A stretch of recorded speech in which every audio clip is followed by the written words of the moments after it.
وہ انشاءاللہ تقریباً 4% تک پہنچ جائے گا. اور انہوں نے یہ بھی کہا ہے کہ ان کا ریوائزڈ ایسٹیمیٹ یہ ہے کہ پچھلے سال جو گراوٹ آئی تھی کووڈ کے بعد، اس کا اثر جو ہے اس کے نتیجے میں شرح نمو جو تھا پچھلے سال کا وہ منفی 0.5% کے قریب ہے. اب سوال یہ پیدا ہوتا ہے کہ کیا یہ جو اعداد شمار پیش کیے گئے ہیں یہ مناسب ہیں؟ اب ہمارا اندازہ یہ ہے کہ پچھلے سال جب کووڈ آیا تھا فیبروری کے اینڈ میں، آپ کو یاد ہوگا، اس کے بعد میں مارچ، اپریل، جون مہینوں میں حالات حد سے زیادہ خراب رہے. ہر طرف لاک ڈاؤن، شٹ ڈاؤن، اور کافی لوگ پریشان تھے، بے روزگاری میں اضافہ ہو رہا تھا، اور جو اعداد شمار ہیں وہ بھی بڑے پریشان کن تھے کہ صنعتی پیداوار میں 25% کمی آ رہی تھی، آپ کے ایکسپورٹ میں 33% کمی آ گئی تھی، آپ کے بجلی کے استعمال میں 12% کمی آ گئی تھی. تو حالات خراب بہت ہو گئے تھے. ہمارا اندازہ یہ ہے کہ جو شرح نمو پچھلے سال بتائی گئی ہے کہ کمی صرف منفی 0.5% ہے، وہ ذرا کم بتایا ہے پی بی ایس نے. اس سے زیادہ کمی آئی تھی، اور میرا اندازہ یہ ہے کہ ہم نے اس پہ کافی کام کیا ہے کہ یہ منفی 2.1% پچھلے سال ہمارا جو شرح نمو تھا. اس کے برعکس اس سال جو 4% کہہ رہے ہیں وہ انشاءاللہ ہوگا. اور اس کی سب سے بڑی وجہ یہ ہے کہ جسے ہم، اگر آپ اجازت دیں تو میں انگریزی کا ایکسپریشن استعمال کروں، لو بیس ایفیکٹ. تو یعنی کہ اصل میں جب اگر پچھلے سال 2% کمی آئی تھی اور اس سال 4% اضافہ بتایا جا رہا ہے، تو آپ دونوں سال ملا لیں تو صرف 2% کا اضافہ ہے.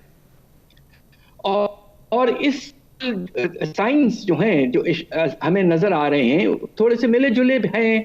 آپ کے فصلیں اچھی ہوئی علاوہ کپاس کے، دوسری طرف آپ کے صنعتی پیداوار میں اچھا اضافہ ہے، مگر وہ اس کی سب سے بڑی وجہ یہ ہے کہ ان مہینوں میں پچھلے سال 25% کمی آ چکی تھی صنعتی پیداوار میں.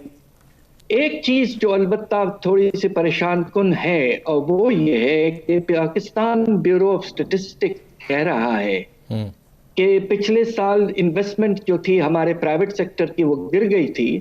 تو خیال یہ تھا کہ اس سال اس میں اضافہ ہونا چاہیے، خاص طور پہ جبکہ پاکستان کے ہمارا جو سینٹرل بینک ہے، اسٹیٹ بینک آف پاکستان، ماشاءاللہ بڑے اچھے انہوں نے فائنینسنگ پیکیجز لائے تھے، اور ایک فیسلٹی جسے ہم ٹرف کہتے ہیں خاص طور پہ، اس سے لونز مل رہے تھے اچھے ٹرمز پر مشینری وغیرہ کی امپورٹ کے لیے. مگر اس کے باوجود جو حیرت انگیز بات ہے وہ یہ ہے کہ آپ کا جو پاکستان بیورو آف اسٹیٹسٹکس کہہ رہا ہے کہ انویسٹ ہوا ہے اس سال رواں سال 2% کے لگ بھگ کمی آئے گی. تو یعنی کہ ریکوری جو ہے، جو آگے بڑھنے کا راستہ ہے، وہ تو اس کی طرف ہم چل پڑے ہیں، مگر پوری طور پر ریکوری ابھی تک مکمل نہیں ہوئی ہے.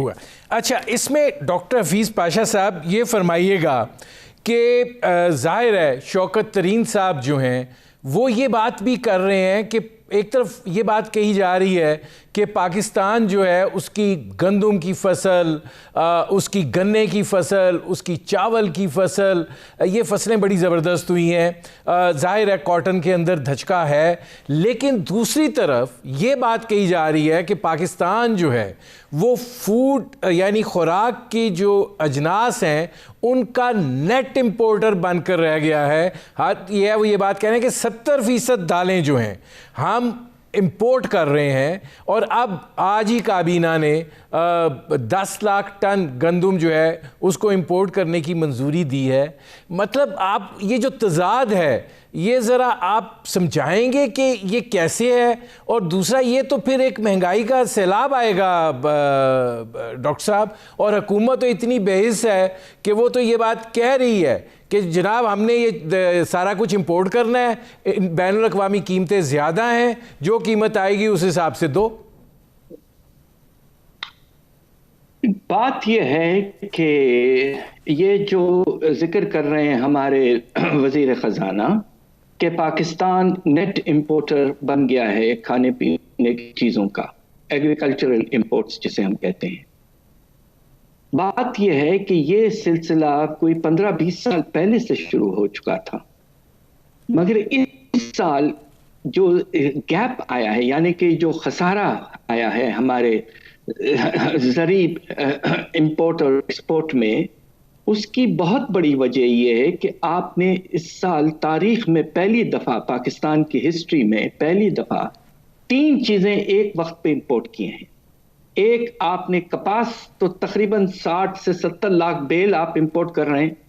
دوسری طرف آپ جو ہے گندم کو بھی آپ 3 ملین ٹن تک لے جائیں گے امپورٹ، اور چینی کی 3-4 لاکھ ٹن کی امپورٹ تو آپ کر رہے ہیں. تو ایک وقت پہ یہ پہلی دفعہ ہے تاریخ میں کہ آپ کا جو امپورٹ ہے ایگریکلچرل، اس میں یہ 3 چیزیں ایک وقت پر آپ امپورٹ کر رہے ہیں. تو یہ ایک طرح سے بہت پریشان کن ہے، اور اس کی بہت بڑی وجہ یہ ہے کہ پچھلے سال کے فصل جو تھے وہ اچھے نہیں تھے. رواں سال البتہ کہہ رہے ہیں کہ ریکارڈ ہمارا پروڈکشن ہوا ہے گندم میں، اور ماشاءاللہ شوگر میں شوگر کین میں سیکنڈ ہائیسٹ ہے، اور میز میں ہائیسٹ ہے. رائس میں بھی ماشاءاللہ بہت اضافہ ہے. مگر اب یہ دیکھنا ہے کہ اس آنے والے سال میں کیا آپ کی امپورٹ زرعی شعبے کی چیزوں کی کم ہو جائے گی. اگر واقعی کم ہوتی ہے تو پھر ہم کہہ سکیں گے کہ واقعی اس سال جو آپ کے فصل ہوئے ہیں وہ ماشاءاللہ بہت اچھے ہوئے ہیں. سب سے اہم سوال اس وقت یہ ہے کہ کپاس کے پیداوار کی کیا پوزیشن رہے گی. اگر یہ پھر سے 60 لاکھ بیل تک پھنس جائے، جبکہ ایک وقت اللہ کے فضل سے ایسا تھا جب پاکستان 1.40 کروڑ بیل پروڈیوس کرتا تھا، کیا وہ 60 لاکھ بیل سے ہم اوپر آئیں گے؟ اگر آئیں گے تو حالات کچھ بہتری کی طرف یقیناً جا سکتے. ڈاکٹر صاحب یہ فرمائیے گا کہ آپ جیسے اگلے سال کی بات کر رہے ہیں، دیکھیے گزارش یہ ہے کہ مان لیا کہ یہ 15-20 سال کا سارا کیا دھرا ہے، لیکن اگر آپ یہ بات کر رہے ہیں کہ اس سال ہماری گندم کی فصل اچھی ہوئی ہے، اس سال ہمارے گنے کی فصل اچھی ہوئی ہے، اس سال ہمارے چاول کی فصل اچھی ہوئی ہے، تو دوسری طرف جب ہم بات کر رہے ہیں 30 لاکھ میٹرک ٹن گندم امپورٹ کرنے کی، اسی طرح کاٹن کو منگوانے کی، اسی طرح کوئی 3 لاکھ ٹن چینی منگوانے کی، تو جب اتنا امپورٹ بل ہے اور یہ جو فصل ہوئی ہے زیادہ، کیا یہ اس کو مارجنلائز نہیں کرے گی؟ اور کیا ہمارا امپورٹ بل پہ کوئی اثر پڑے گا کہ نہیں یہ ہمیں منگوانا ہے؟ کیونکہ پھر اس سے آگے سوال جڑا ہوا ہے. بات یہ ہے کہ آپ یہ کہہ رہے ہیں کہ اللہ کے فضل سے ہمارا جو گندم کی فصل ہے وہ جسے کہتے ہیں 27 یعنی کہ 27 ملین ٹن کے قریب انشاءاللہ ہو جائے گی، اور یہ ریکارڈ ہے. ہمارا جو اس وقت استعمال ہے گندم کا پاکستان میں، وہ تقریباً اس سال اور آنے والے سال میں یہ میرا اندازہ یہ کہ 29 یا 31 کے قریب پہنچ سکتا ہے ملین ٹن کے. تو اس لیے آپ کو 2 ملین ٹن تک شاید امپورٹ کرنا پڑے. مسئلہ جو اصل میں ہے جس کا میں نے ذکر کیا ہے کہ کپاس کی امپورٹ کتنی کرنی پڑے گی. کہیں ایسا نہ ہو کہ پھر سے 60-70 لاکھ بیل امپورٹ کرنے پڑیں. اور اس وقت ہو یہ رہا ہے کہ چونکہ آپ کے دنیا بھر میں حالات بہتر ہو رہے ہیں، ویکسین کا استعمال بے پناہ ہو چکا ہے، اور ہماری جو ورلڈ اکانومی ہے وہ آگے بڑھ رہی ہے، تو قیمتوں میں اضافہ ہو رہا ہے. کپاس کی قیمتوں میں بھی اضافہ ہوا ہے، آپ کے گندم کی امپورٹ کی قیمت بھی بڑی ہے. تو اس لیے اگرچہ آپ کی کوانٹٹی کچھ کم ہوتی ہے، اس کے باوجود امپورٹ آپ کا زیادہ اس لیے رہنے کا خطرہ ہے کہ قیمتیں بڑھ گئی ہیں. تو اس سال شاید ہمارا جو امپورٹ ہے ایگریکلچرل آئٹمز کا، اس میں کوئی نمایاں طور پر کمی نہیں آئے گی، اور وہ بوجھ قائم رہے گا. اچھا ڈاکٹر صاحب یہ فرمائیے گا، اب اس سے جو جڑا ہوا سوال ہے کہ بہت زیادہ کرنٹ اکاؤنٹ ڈیفیسٹ کی بات کی جاتی تھی. شوکت ترین صاحب نے بھی فرمایا کہ جناب سب سے بڑا کرنٹ اکاؤنٹ ڈیفیسٹ 2018 میں جو ہے وہ یہ آنے کی بات کر رہے تھے، لیکن اب جو ہے ہم اس صورتحال کے اندر ذرا بہتری کی طرف جائیں گے. یہ ذرا شوکت ترین صاحب کا سنائیے گا 2018 کا جو کرنٹ اکاؤنٹ ڈیفیسٹ کی وہ بات کر رہے ہیں. مجھے یہ بتائیں کہ اگر اتنے ہی اچھے سہانے دور تھے تو یہ تو 2018 کے بیچ میں ہی لوگوں نے کہہ دیا تھا کہ ایک بہت بڑا کرنٹ اکاؤنٹ ڈیفیسٹ آ رہا ہے. 20 ارب ڈالر کا کرنٹ اکاؤنٹ ڈیفیسٹ ہے، 18 میں آیا ہے، پی ٹی آئی کی حکومت میں نہیں آیا. تو اس وقت یہ کہاں پہ بیٹھے ہوتے؟ اب ڈاکٹر صاحب میرا آپ سے سوال یہ ہے کہ جب ہم ایگریکلچر سیکٹر کی چیزیں جو ہیں، مطلب زراعت کے شعبے کی یہ چیزیں ہم سب امپورٹ کر رہے ہوں گے، تو آپ کو نہیں لگتا کہ سب کچھ ملا کے شاید ہم پیٹرولیم کو نہ ڈالیں کہ وہ ہمیں اگلے سال ادھار مل جائے گا؟ آپ کو نہیں لگتا کہ یہ جو آنے والا سال ہے یہ بھی کرنٹ اکاؤنٹ ڈیفیسٹ بڑا تگڑا لے کر آئے گا اس صورتحال کے نتیجے میں؟ دیکھیے، سب سے بڑی وجہ کرنٹ اکاؤنٹ ڈیفیسٹ کا ماشاءاللہ کم ہونے کا، اور اس میں حکومت کی ضرور ہمیں یہ اپریشیٹ کرنا چاہیے کہ حکومت نے بڑے مشکل ڈیسیشنز لیے اور آخر کامیابی حاصل ہوئی. مگر اس سال جو سب سے بڑی وجہ کامیابی کی ہے وہ آپ کے باہر سے جو ریمیٹنسز آتے ہیں ان میں بے پناہ اضافہ ہوا ہے، تقریباً 30% کا. اب تو وہ ایکسپورٹ سے بھی آگے چلے گئے ہیں. تو البتہ جو پریشان کن بات ہے کہ مختلف وجوہات کے بنا آپ کا جو تجارت کا خسارہ ہے اس میں بہت اضافہ ہوا ہے، تقریباً 30%. اور اب تو پوزیشن یہ ہو رہی ہے کہ پچھلے کچھ مہینوں سے آپ کی امپورٹ جو ہے وہ 5 ارب ڈالر تک ہے ہر مہینے، اس سے بھی زیادہ.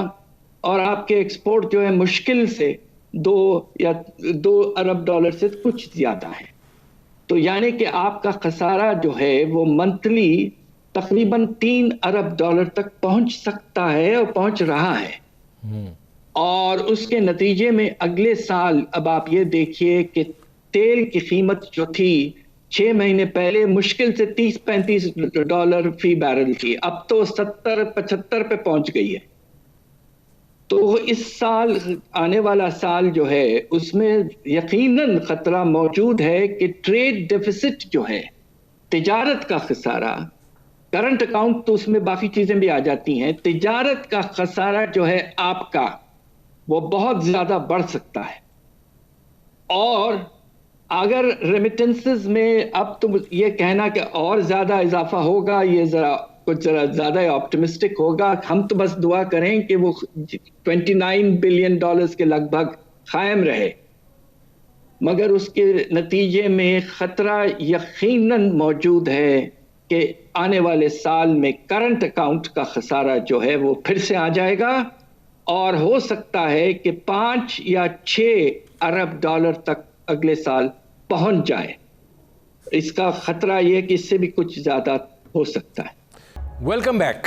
اب اس میں ڈاکٹر صاحب ظاہر ہے ترسیلات زر یا ریمیٹنسز جو ہیں وہ آپ کے اس گیپ کو بریج تو کر رہی ہیں، لیکن آپ یہ بھی دیکھ رہے ہوں گے کہ آہستہ آہستہ ڈالر کی قیمت جو ہے وہ بڑھ رہی ہے، اور آپ نے جس چیز کی نشاندہی کی ہے وہ بہت خطرناک ہے کہ ظاہر ہے پاکستان کا امپورٹ بل جو ہے اگر 5 ارب روپے ماہانہ پہ ہے تو یہ 60 بلین ڈالر کی بات ہو رہی ہے اینڈ ایئر پہ.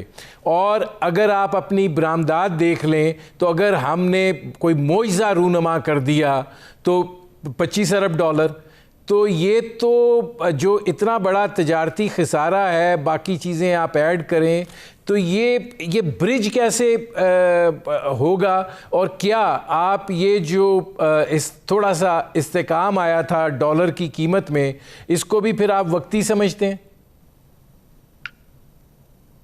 دیکھیے، ہمارا جو روپے کے قدر میں اضافہ ہوا یہ بھی ایک بڑا پازیٹیو انڈیکیٹر تھا، اور اس کی وجہ یہ بھی تھی کہ جو پیسہ باہر سے آ رہا تھا وہ اس تیزی سے پچھلے سال یعنی کہ اس سال بڑھا ہے، اور اس کی سب سے بڑی وجہ آپ کے تقسیلات زر کی ہے، ریمیٹنسز کی ہے.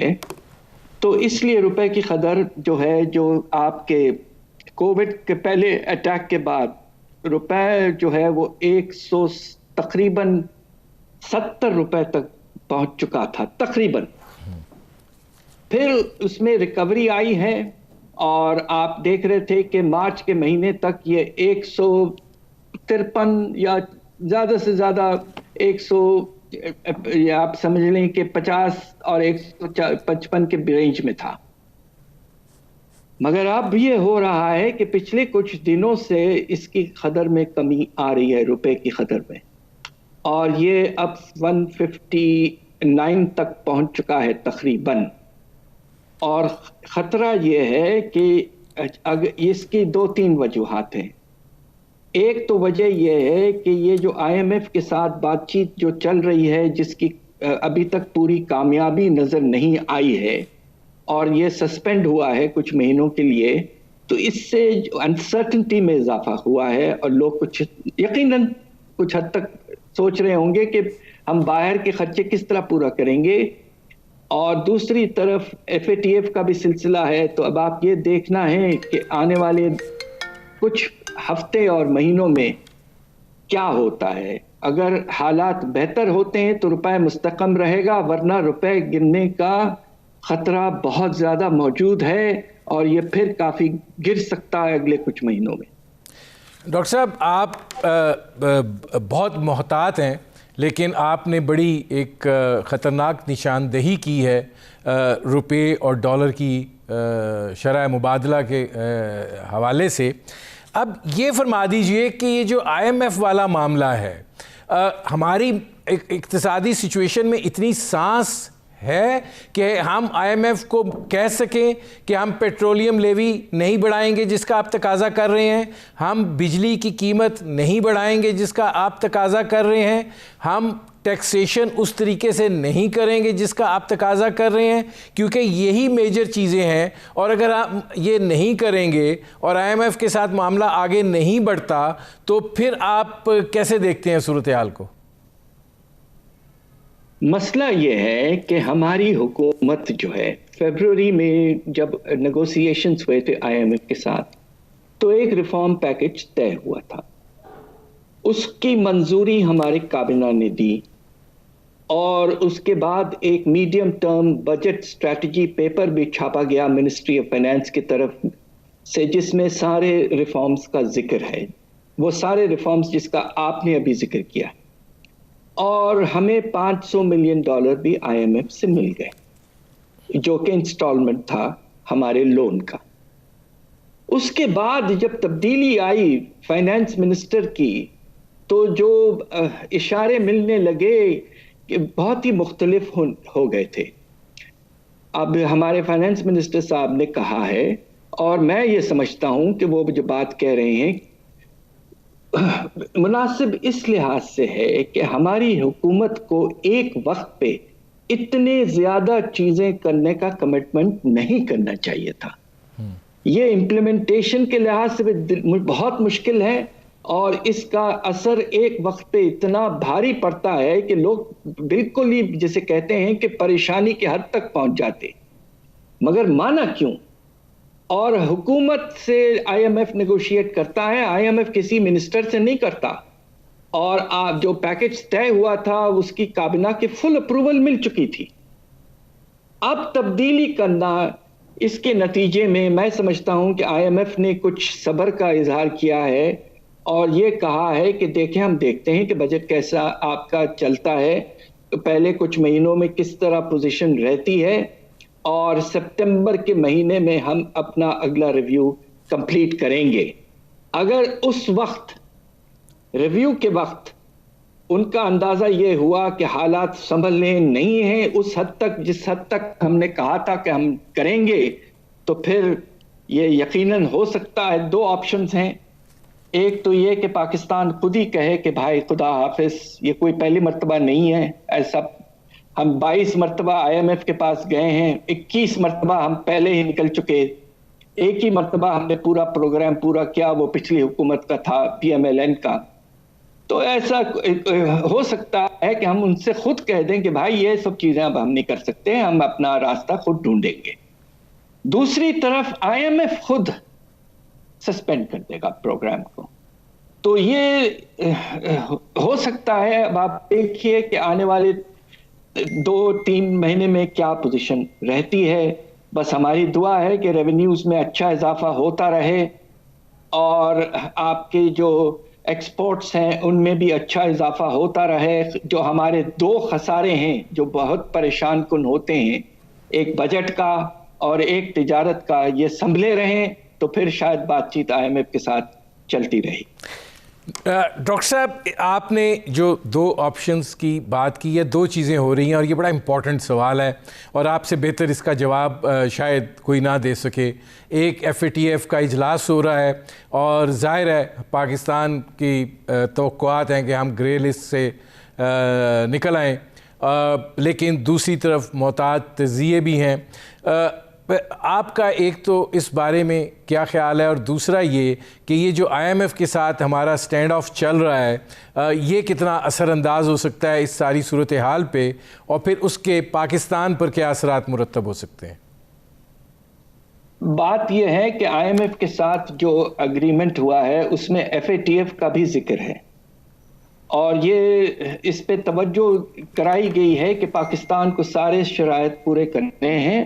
ماشاءاللہ پاکستان نے 27 جو ضروریات تھے یا ریکوائرمنٹس تھے وہ پورے کیے ہیں. ہم نے بڑی اچھی نیت سے کام کیا ہے، بہت سے لاز لائے ہیں. اب آپ یہ ایک ایگزامپل آپ کو دے دوں کہ ہنڈی سے بہت پیسہ آتا تھا پاکستان میں، اللہ کے فضل سے اب وہ ختم ہو گیا ہے اور آفیشیل چینل سے آ رہا ہے، اس لیے ہمیں ریمیٹنسز میں بھی اضافہ ملا ہے.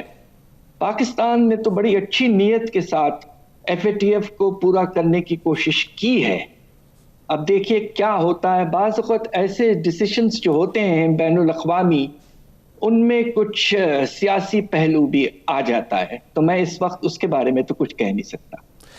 اچھا، اب ڈاکٹر صاحب ایک سوال اس سے بھی جڑا ہوا ہے، کیونکہ ظاہر عام آدمی جو ہے مشکل میں ہے. حکومت یہ تسلیم کرنے کے لیے تیار نہیں ہے کہ عام آدمی جو ہے وہ مشکل میں ہے، اور ظاہر ہے کہ جس ملک کا وزیر دفاع کہ جی کہاں ہے مہنگائی بتاؤ مجھے، اور وہ پارٹی کا سینئر آدمی بھی ہو تو آدمی اس پہ کیا تبصرہ کر سکتا ہے.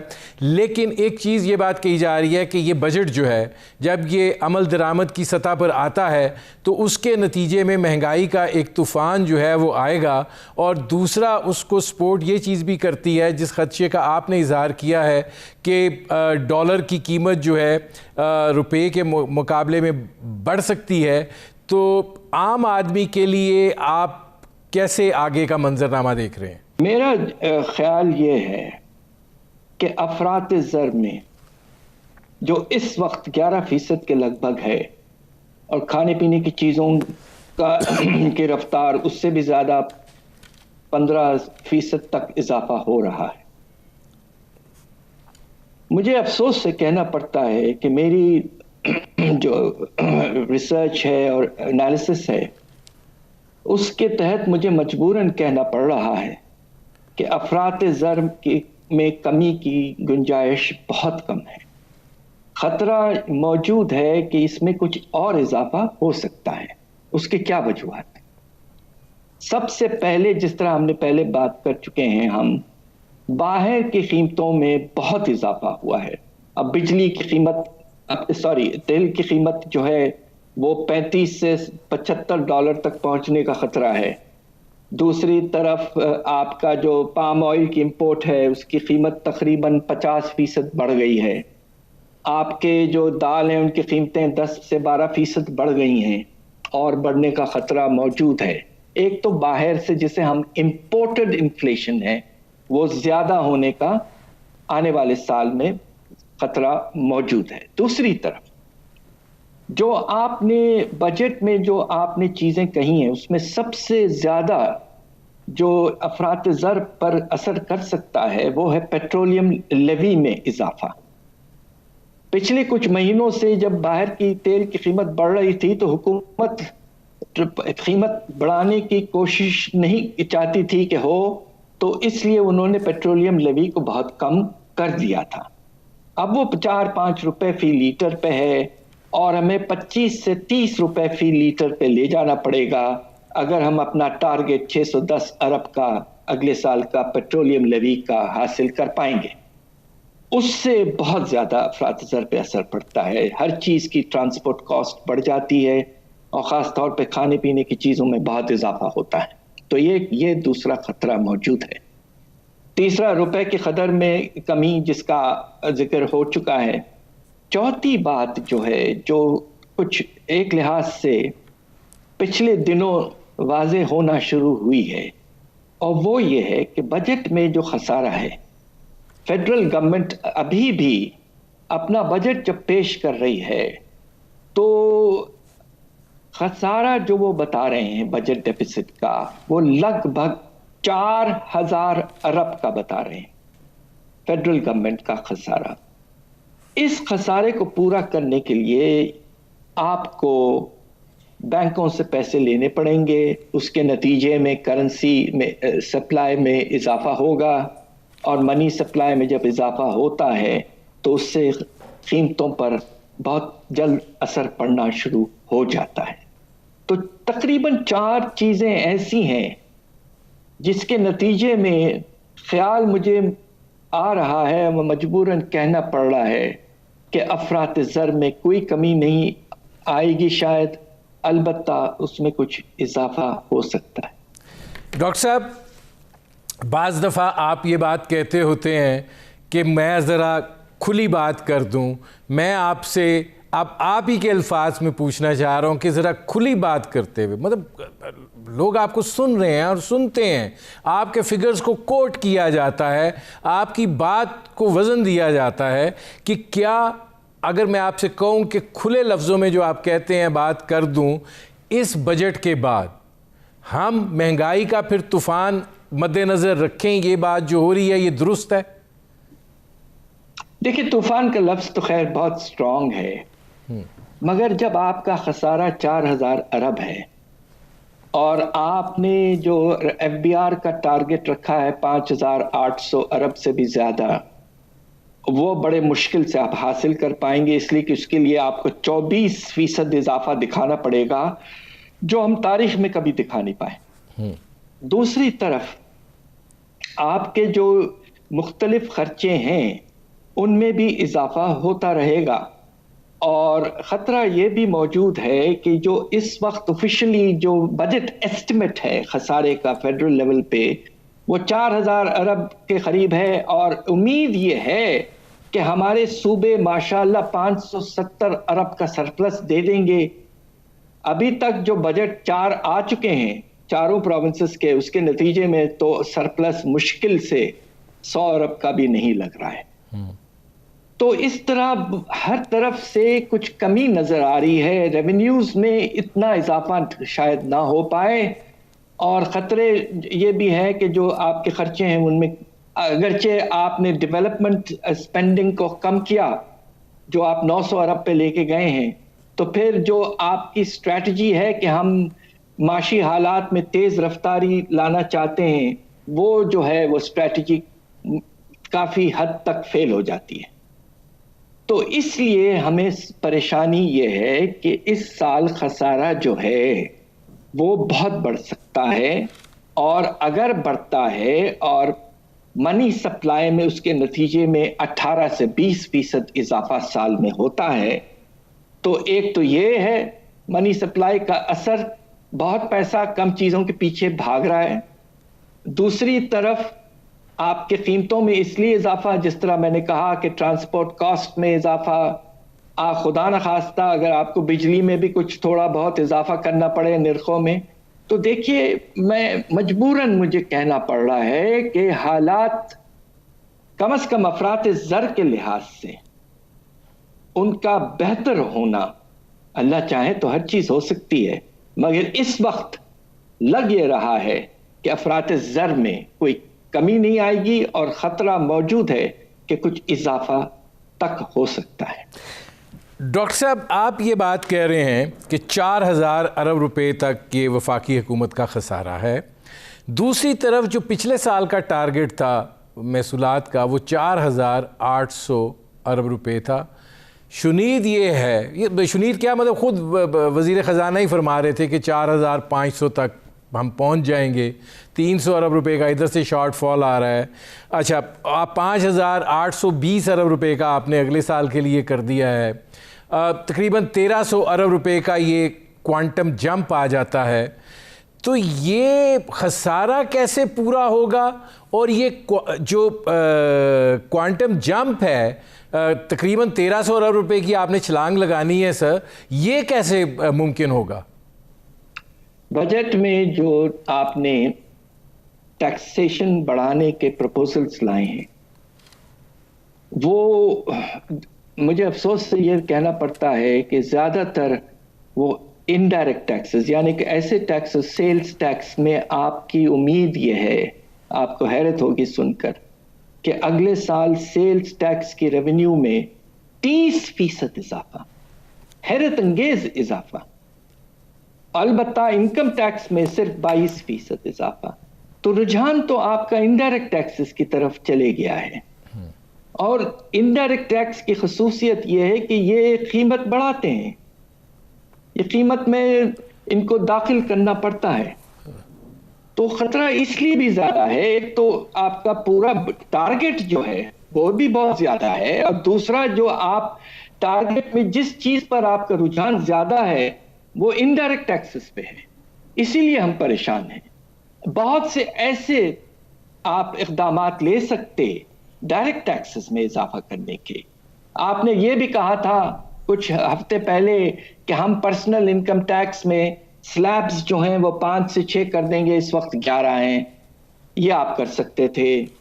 دوسرا، آپ یقیناً بہت سے اور چیزوں میں کوشش کر کے جو ہم نے امیر طبقے کو جو مختلف مراد دیے ہوئے ہیں وہ کچھ کم کر سکتے تھے آپ.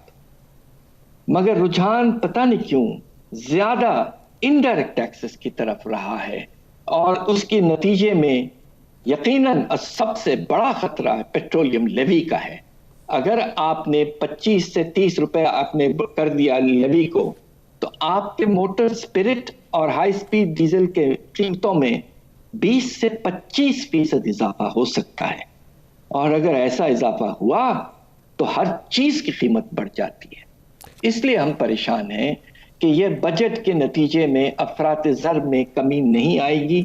ہو سکتا ہے اس میں، جس طرح میں پہلے کہہ چکا ہوں، کہ اضافہ ہو سکتا ہے. ڈاکٹر صاحب، 610 ارب پیٹرولیم لیوی یہ انہوں نے رکھی ہوئی ہے. اب یہ کان ادھر سے پکڑیں یا ادھر سے پکڑیں، آپ کو لگتا نہیں ہے یہ ان کو لگانی پڑے گی؟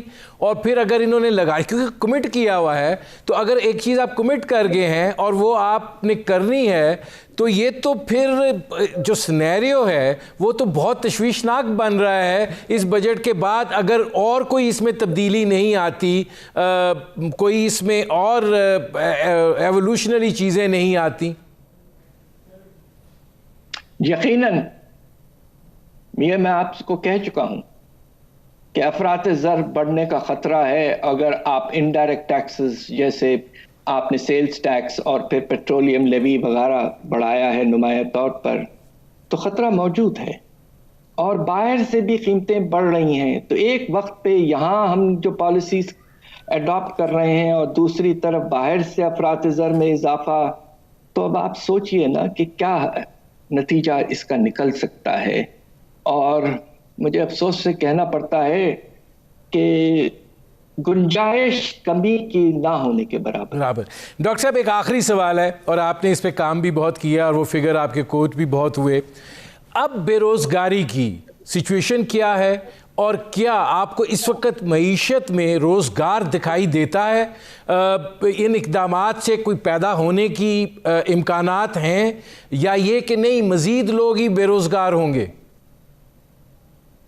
اللہ کے فضل سے اس سال ہمارا جو زرعی شعبے کی پیداوار میں جو اضافہ ہوا ہے، اس سے رورل ایریاز میں بے روزگاری میں یقیناً کچھ کمی آئی ہوگی، اور لوگوں کے آمدنی میں بھی اضافہ ہوگا، جس کا فائنانس منسٹر صاحب نے اپنے بجٹ سپیچ میں بھی ذکر کیا ہے. بالکل ہوا ہے.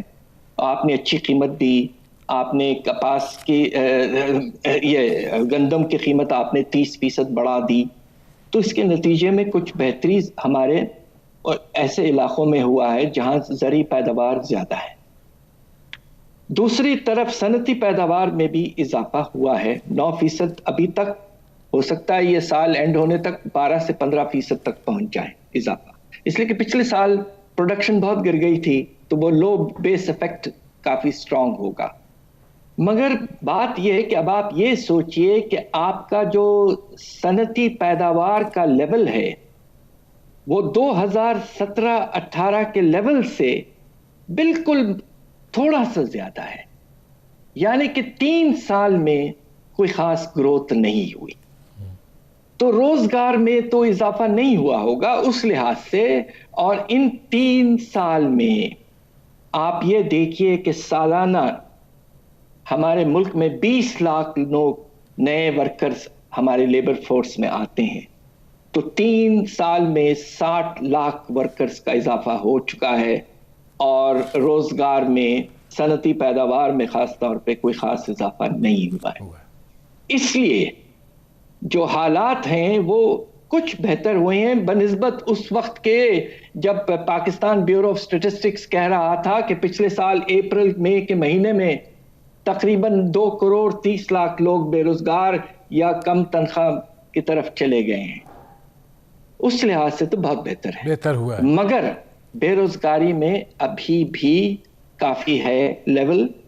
ہمارا اندازہ یہ ہے کہ اس وقت بے روزگاری کا جو لیول ہے وہ لیبر فورس کا 12% ہے، یعنی کہ آپ کا انمپلائمنٹ ریٹ 12% کے لگ بھگ ہے، اور 2017-18 میں اس کا لیول تقریباً 6% تک تھا، تو یعنی کہ ابھی بھی جو آپ کا بے روزگاری کا لیول ہے وہ بہت زیادہ ہے۔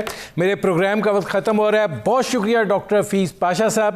ناظرین، یہ تھے سابق وزیر خزانہ ڈاکٹر حفیظ پاشا، آپ نے ان کی گفتگو سنی۔ اب تک کے لیے اتنا ہی، اجازت دیجیے، اللہ حافظ۔